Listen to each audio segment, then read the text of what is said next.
যে কোনো বিবেচনায় ডাকসু নির্বাচন আয়োজন চ্যালেঞ্জিং বলে মন্তব্য করেছেন ঢাকা বিশ্ববিদ্যালয়ের উপাচার্য অধ্যাপক ডক্টর নিয়াজ আহমেদ খান। এখন পর্যন্ত ছাত্র সংগঠনের আচরণে সন্তুষ্ট বলে মন্তব্য করেন তিনি।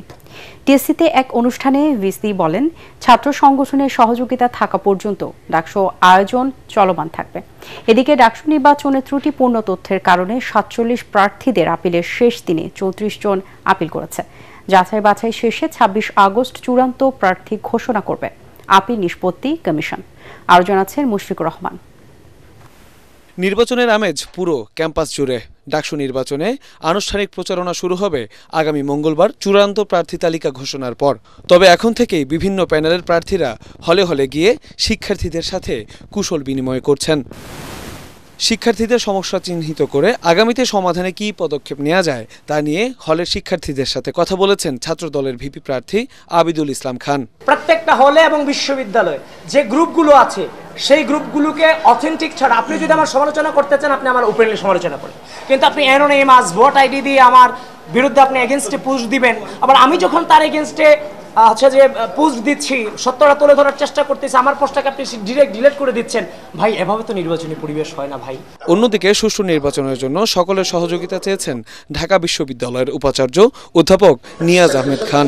সবাইকে সাথে নিয়ে সমস্ত অংশীজনদের সাথে সিস্টেম্যাটিক আলোচনা করে ৭০টির বেশি মিটিং আলোচনার পরে আমরা এতটুকু এগিয়েছি। সবাই যতক্ষণ আমার সাথে থাকবেন ততক্ষণ এই প্রক্রিয়া চলবে। যখন আপনি হাত ছেড়ে দিবেন আমি সবাইকে ডেকে এনে বলে ঠিক কোন পর্যায়ে আছে সেটা আপনাকে জানি। এদিকে ঢাকা বিশ্ববিদ্যালয়ের কেন্দ্রীয় ছাত্র সংসদ ডাকসু নির্বাচনের তথ্যে গরমিল ও নানা ত্রুটির কারণে যাদের মনোনয়ন স্থগিত করা হয়েছে তাদের মধ্যে শনিবার ৩৪ জন আপিল করেছেন। আজকে তো লাস্ট ডেট ছিল আপিলের, এই পর্যন্ত ৩৪ জন তাদের মনোনয়নপত্রগুলো ফেরত পাওয়ার জন্য আপিল করেছে। আমরা আগামীকাল আপিল নিষ্পত্তি কমিটির বৈঠক আছে, আমরা সব আবেদনগুলো ওই কমিটির কাছে পাঠিয়ে দেব। কমিটি যাদেরকে বৈধ মনে করবে তাদেরকে দিয়ে দেব। নির্বাচনী আচরণবিধি নিয়ে কড়া নির্দেশনার কথা জানান ডাকসুর চিফ রিটার্নিং অফিসার। আচরণবিধি লঙ্ঘনের প্রমাণ মিললে প্রার্থিতা বাতিল হতে পারে বলেও সতর্ক করে দেন তিনি। আমরা ফরমালি কোনো লিখিত অভিযোগ পাইনি, হয়তো আপনাদের মাধ্যমে টুকটাক অভিযোগ পাচ্ছি।